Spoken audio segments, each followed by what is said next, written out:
به نام خدا. با سلام خدمت مخاطبین گرامی کانال کهن‌پژوه. مهرات هستم. در این قسمت قصد داریم درباره تمدن باشکوه و شناخته شده بابل صحبت کنیم. تمدن بابل یکی از مشهورترین تمدن‌های بین‌النهرینه که پس از دوره سومری‌ها به روی کار اومد و هم از لحاظ سیاسی و هم از لحاظ فرهنگی تأثیر مهمی بر تاریخ جهان داشت. پیش از پرداختن به موضوع بهتر منابعی که در این بحث ازشون استفاده کردیم رو معرفی کنیم. ما از دو منبع مهم در این زمینه بهره بردیم. یکی کتاب بین النهرین باستان اثر دان ناردو و دیگری کتاب تاریخ بین النهرین اثر یوسف مجیدزاده.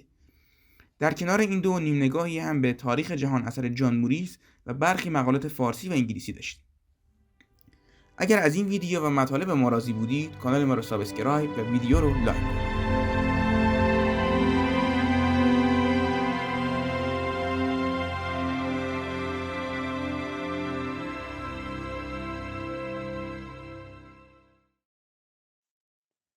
چگونگی شکل‌گیری تمدن بابل. همونطور که در ویدیو قسمت قبلی گفتیم، با یورش ایلامی‌ها از شهر، پادشاهی سومریان که پایتختشون شهر اور بود برای همیشه به پایان رسید و بین النهرین درگیر هرج و مرج و جنگ‌های داخلی شد. خود ایلامی‌ها هم در این مدت نتونستن در بین النهرین دووم بیارن و به سرزمین خودشون برگشتن. در همین بین قومی بدوی و کوچ‌نشین به نام آموری‌ها از شام و سوریه امروزی به سمت شهرهای بین النهرین مهاجرت کردند. آموری‌ها از نژاد سامی بودند، برای همین به راحتی تونستن زبان اکدی که یک زبان با ریشه سامی بود و یاد بگیرن و در بین النهرین جایگیر شدند. آموری‌ها معمولاً مشاغل سطح پایین مثل کارگری و حمالی رو بر عهده داشتند، ولی به تدریج در کاخ و دربار دولت شهرهای بین النهرین نفوذ کردند. تحلیل تاریخ به ما نشون داده که هرگاه یک قومیت به صورت پیوسته و فراوون به یک ناحیه کوچ میکنه، به تدریج موفق میشه زمام امور رو به دست بگیره و بر منطقه حاکم بشه. آموری‌ها هم از این قاعده مستثنا نبودند. در آن برهه دولت شهری کوچک و کم اهمیت به نام بابل به معنای دروازه خدا در جنوب بین النهرین وجود داشت. یکی از بزرگان آموری به نام سومو ابوم در سال 1894 قبل از میلاد شهر بابل رو به عنوان قلمرو خودش تصاحب کرد و سلسله‌ای تازه در اونجا بنیانگذاری کرد و پایه تمدنی بزرگ در خاورمیانه رو بنا گذاشت. حدوداً یک قرن پس از آغاز سلطنت آموریا در بابل، همورابی به عنوان ششمین حاکم بابل فرمانروایی میکرد. معاصر با همورابی بقیه دولت شهرهای بین النهرین دائما با همدیگه جنگ و ستیز داشتن و اون منطقه روی آرامش به خودش نمیدید. همورابی شخص سیاستمدار زیرکی بود و در اوایل حکومتش با سایر دولت شهرها پیمان دوستی بسته و وارد درگیری‌ها نشد. ولی در واقع این صلح‌طلبی و انزوا آرامش قبل طوفان بود. همورابی به یک باره مناطق دیگه حمله کرد و از اونجایی که فرمانده قابلی بود یکی پس از دیگری نواحی مختلف رو تسخیر کرد و پس از مدت‌ها ناحیه بین النهرین رو یکپارچه و متحد ساخت. همانطور که در نقشه می‌بینید همورابی تقریبا کل عراق امروزی یعنی از حاشیه‌های خلیج فارس تا حوالی ترکیه رو متصرف شده بود که در مقایسه با قلمرو پیشین بابل بسیار بزرگ محسوب می‌شد. همورابی در یکی از کتیبه‌های خودش از این دستاورد اینگونه یاد می‌کنه: من به جنگ پایان دادم. من به مردمان این سرزمین سعادت ارزانی داشتم. من کاری کردم که مردم در جوار یکدیگر دوستانه زندگی کنند. من اجازه ندادم کسی آنها را مرعوب کند. من در عین صلح بر آنها حکم راندم. از محتوای این کتیبه تحلیل جالبی میشه داشت. بعضی از ما گمون میکنیم مفاهیمی مثل صلح‌طلبی و دوری از جنگ و همزیستی مسالمت‌آمیز و این چیزا از ارزش‌هایی هستن که به تازگی پدید اومدن و در گذشته جایی نداشتن. در حالی که می‌بینیم بیش از 3000 سال پیش فرمانروایی برای ستایش از خودش پایان دادن جنگ‌ها و همزیستی مسالمت‌آمیز مردم رو ذکر می‌کنه. در واقع این به ما نشون میده ارزش‌های انسانی گرچه تا حدودی وابسته به مقتضیات زمان هستن، ولی در کل ثابت و یکسان بوده و نمیشه اونا رو به محیط عوامل خارجی نسبت داد.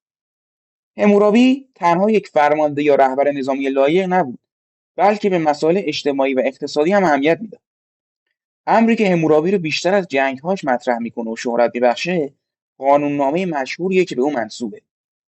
به فرمان همورابی قانوننامه‌ای مفصل و جامع مکتوب شد و تا مدت‌ها بعد در بین النهرین و حتی دیگر تمدن‌های مشرق زمین تأثیر گذاشت. البته باید توجه داشته باشیم همورابی اولین قانونگذار نبود و قوانین او الگو گرفته و جمع‌آوری شده قوانین سومری بود. شهرت قانون‌نامه او به این خاطره که اولین منشور حقوقی منسجم و جامع و به نوعی نخستین قانون اساسی در تاریخ جهان به دست او پدید اومد. حمورابی برای اینکه قوانینش نابود نشه یا از بین نره، دستور داد اونها رو بر سنگ‌ها حک کنن و در ورودی معابد قرار بدن تا همه بتونن اونها رو ببینن و این دلیلیه که قوانین حمورابی در تاریخ ثبت و ماندگار شده و بهش مشهوره. این منشور حقوقی در 282 ماده تنظیم شده و مسائل مختلفی از قبیل جرم و جنایت‌ها، مسائل مالی و حتی خانوادگی رو در بر میگیره. گرچه قوانین حمورابی تاثیر مثبتی در تکامل و مدنیت بین‌النهرین داشت، ولی برخی از اونها بیش از اندازه خشن و غیر انسانی بودند. برای مثال مجازات سرقت مرگ بود، مجازات فراری دادن برده‌ها مرگ بود. کسی تهمت قتل به دیگری میزد حکمش مرگ. به هر حال این قوانین با توجه به وضعیت اون روزگار تا حدودی امنیت رو برقرار میکرد و نمیشه یکسره با دید منفی به اونها نگاه کرد. صلح و اتحادی که حمورابی برای مردم بین النهرین در مقام آورده بود دیری نپایید و پس از او در روزگار سلطنت پسرش دولت شهرها طغیان کرده و مستقل شدند و اون سلطنت با شکوه فرو پاشید. پس از حمورابی بابل همچنان شهری ثروتمند و با عظمت بود، ولی دیگه قدرت سیاسی سابق رو نداشت. بنابراین در سال 1595 قبل از میلاد، یعنی تقریباً 150 سال پس از حمورابی، در روزگار آخرین فرمانروای بابل شهر سقوط کرد و کنترل اون برای مدت طولانی به دست کاسیا افتاد. کاسیا از شرق یعنی ایران و کوهپایه‌های زاگرس اومده بودند و نژاد اونها در حاله‌ای از ابهام قرار داشت. پس از قرنها بابل در میان اقوام گوناگون دست به دست شد و در نهایت تحت سلطه آشوریا درآمد. در اون موقع کلدانی‌ها که قومی سامی نژاد بودند در بابل سکونت داشتند. کلدانی‌ها در هنگام ضعف آشور قیام کردند و مستقل شدند و سلسله جدیدی به نام نوبابلی‌ها تأسیس کردند. اونا پس از استقلال بلافاصله با مادها در ایران متحد شده و پادشاهی آشور رو نابود ساختند. دومین و مشهورترین پادشاه دوره نوبابلی‌ها نبوکدنصر یا به عربی بختالنصر. شهرت اون به این خاطره که به اورشلیم مسکن یهودیان حمله کرد و متعلقات شهر از جمله معابد رو ویران نمود و هزاران نفر از بنی اسرائیل رو به عنوان برده به بابل فرستاد.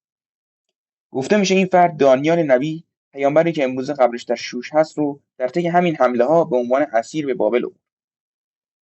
نبوکدنصر همچنین برای تحکیم رابطه و همپیمانی با مادها با آمیتیس دختر هوبخشتره پادشاه معروف ماد ازدواج کرد. بعضی از تاریخ‌نگارای یونانی گفتند که نبوکدنصر باغ‌های معلق را که یکی از عجایب هفتگانه به شمار می‌رفته بنا کرد. علتش هم این بوده که همسرش آمیتیس که از ایران اومده بود، دلتنگ مناظر کوهستانی و سرسبز وطن خودش بود و نبوکدنصر برای راضی کردنش دستور ساخت چنین باغ‌هایی رو داد.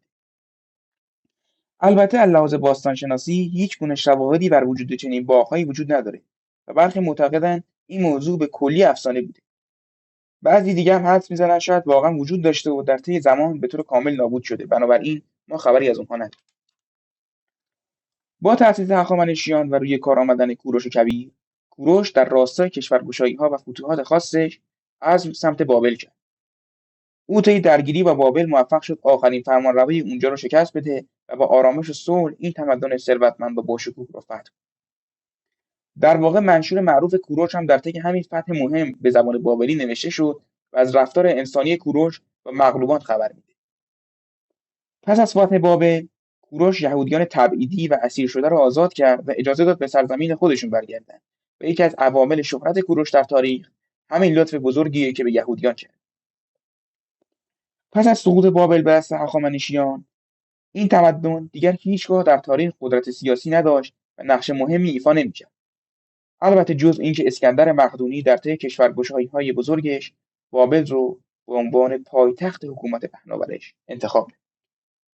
یکی از دلایل اهمیت بابل در تاریخ ذکر شدن نام اون در کتب مقدس ادیان ابراهیمی یعنی تورات، انجیل و قرآن، مخصوصا اینکه یکی از مهمترین و جالبترین داستان‌های عهد عتیق در بابل رخ میده که به ماجرای برج بابل معروف. همونطور که در فصل 11 سفر پیدایش اومده، انسان‌ها در آغاز یک زبان واحد داشتند و متحد بودند. اونها در شهر بابل جمع شدند تا برجی بزرگ به سوی آسمان بسازند و بدین طریق به قدرت برسند و هیچگاه متفرق نشن. وقتی خدا این موضوع رو فهمید، از ترس اینکه انسان‌ها قدرتمند بشن و نشه جلوشون رو گرفت، مردم رو در جای جای زمین پراکنده کرد و زبانهاشون رو مختلف و نایکسان کرد. در واقع این داستان تورات به نوعی به رقابت انسانها با خدایان و فلسفه تعدد نژادها و زبانها میپردازه. البته باید گفت این ماجرا در قرآن ذکر نشده و برعکس تورات اختلاف زبانها و نژادها آیه‌ای از آیات خدا دونسته شده و عاملی برای شناخت مردم. نام بابل فقط یک بار در قرآن، آن هم طی ماجرای هاروت و ماروت ذکر شده. خب امیدوارم که از این ویدیو ما لذت برده باشید. اگر راضی بودید و مطالب مورد پسندتون بود، ما رو لایک و سابسکرایب کنید و اگر نقد و پیشنهادی هم دارید در کامنت ها برای ما بنویسید. تا ویدیوی بعدی، خدا نگهدار.